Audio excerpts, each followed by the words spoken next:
તો હવે કે છે કે તમે ત્રિકોણ એબીસી અને સીડી એ ત્રિકોણ બંને એકરૂપ છે. તો આ જે છેદક બિંદુઓ જે છે, આ જ્યાં જ્યાં છેદે છે, તો એ છેદક બિંદુના નામ લખવા પડશે તમારે. તો પી રેખા એ એલ અને એમ ને છેદે છે, તો અહીંયા તમારે બિંદુ એ અને અહીંયા તમારે બિંદુ બી આવું દર્શાવવું પડશે. ક્યુ છેદે છે એને તમારે સી અને ડી એ રીતે દર્શાવવું પડશે. બરાબર. પણ આમાં કે છે બે ત્રિકોણો બનાવવાના છે. કેવી રીતે બનાવશો? તો કે કયા બનાવવાના? કે એબીસી. તો કે એ બી તો ખબર છે અને સી સુધી છે, પણ એ ત્રિકોણ નહીં બનતો હારો. તો ત્રિકોણ બનાવવા માટે શું કરવું પડે? તમારે એસી અલગથી દોરવો પડે. હે, ત્રિકોણ બનાવવા માટે તમારે શું કરવું પડે? એસી નજીક લાવવું પડે. એસી લાવવું પડે ને. અલે એસી નો લીટો તમે ના લાવો તો ત્યાં સુધી ત્રિકોણ બે અલગ અલગ કેવી રીતે પડે?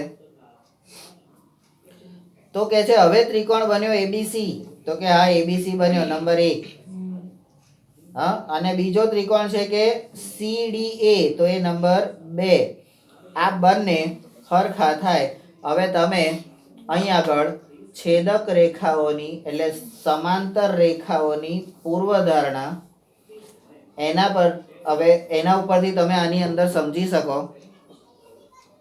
કે પેલી બે રેખા કેવી છે? એલ અને એમ સમાંતર, અંતર સરખું. હા, એની છેદક રેખાઓ પીક્યુ એ પણ સમાંતર. બરાબર. તો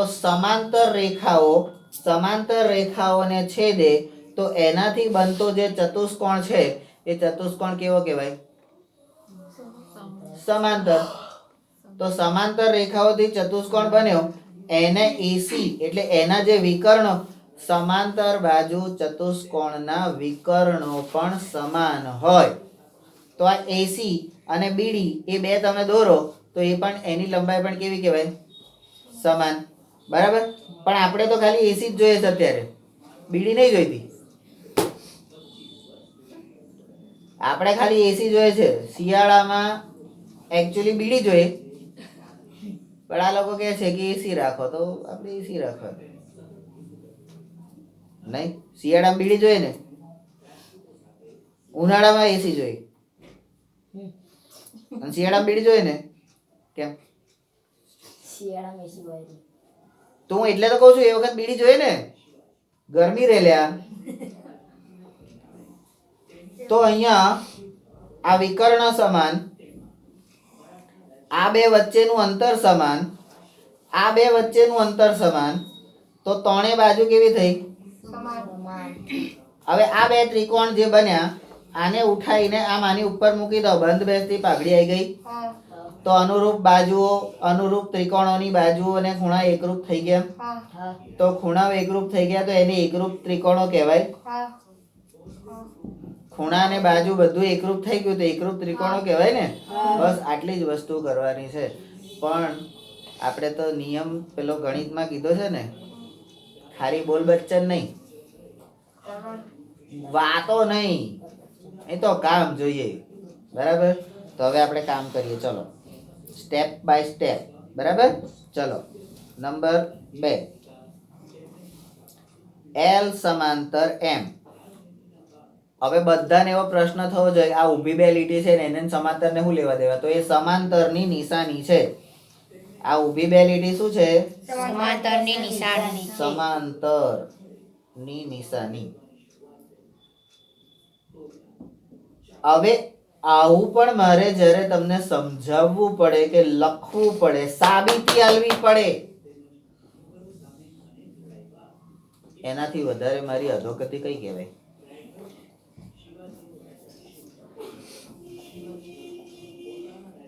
મારે કઈ આમ સાબિતી કરવાની પણ આલવી પડે. ગુરુનું કામ શું? તો શિષ્યના મગજ સુધી પહોંચવું પણ મગજ સુધી પહોંચવા માટેનો રસ્તો કયો ખબર? કોઈના બી મગજમાં ઘૂસવું હોય તો કયા રસ્તે જવાય?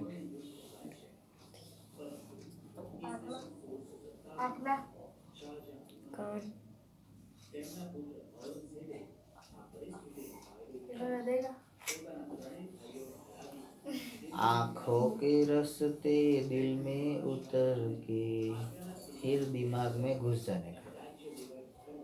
કેટલી મોટી પ્રક્રિયા પસાર કરવી પડે. અને મેં કીધું છે કોઈની આંખોમાં ગયા તો બહાર નીકળવાનો ચાન્સ નહીં. તો એમાં અંદર ઉતરવાનું, ત્યાંથી અહીંયા જવાનું. બધા કહે ને આપ મેરે ખાલી જગ્યા મેં રહેતે હે.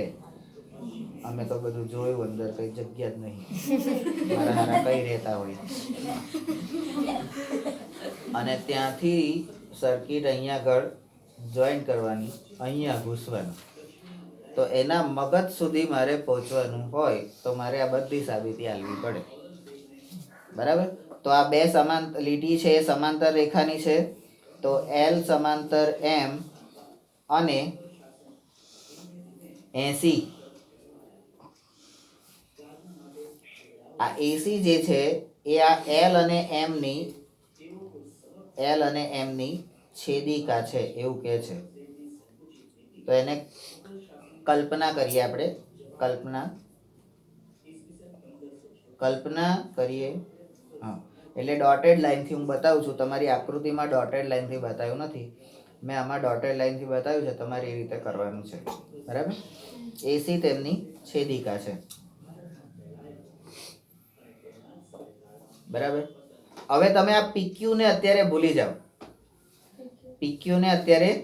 ભૂલી જાઓ. L અને M ને યાદ રાખો અને એની છેદિકા AC છે. ચાલે? ચલો.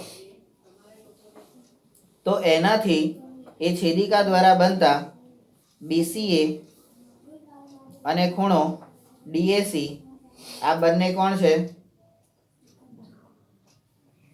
યુગ્મ કોણ? સમાન. પણ આ કોણ છે ભાઈ? તો કે B C અને A એટલે આ ખૂણો, અને D A C એટલે આ ખૂણો. તો આ Z બનાવતો ખૂણો છે ઊંધો Z. તો યુગ્મ કોણ કેવા હોય? સમાન હોય. બરાબર છે? તો સ્ટેપ નંબર 3. હવે L સમાંતર બે L ને સમાંતર છે એના પરથી આટલું લીધું. હવે બીજી બે રેખાઓ ધ્યાનમાં લો. P સમાંતર Q અને AC તેમની છેદિકા છે.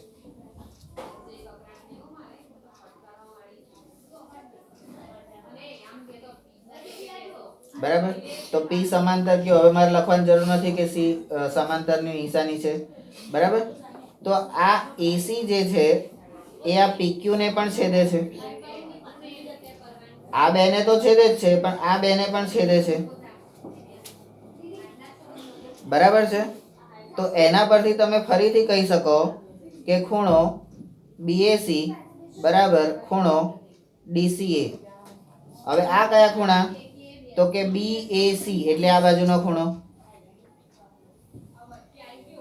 DCA એટલે DCA એટલે આ ખૂણો. બરાબર? તો એ બંને યુગ્મ કોણ થયા. હવે આ બે યુગ્મ કોણ કેવી રીતે થયા? તો કે જો અહીંયાથી બતાવજો. એ અહીંયાથી આમ, અહીંથી આમ ને અહીંથી આમ.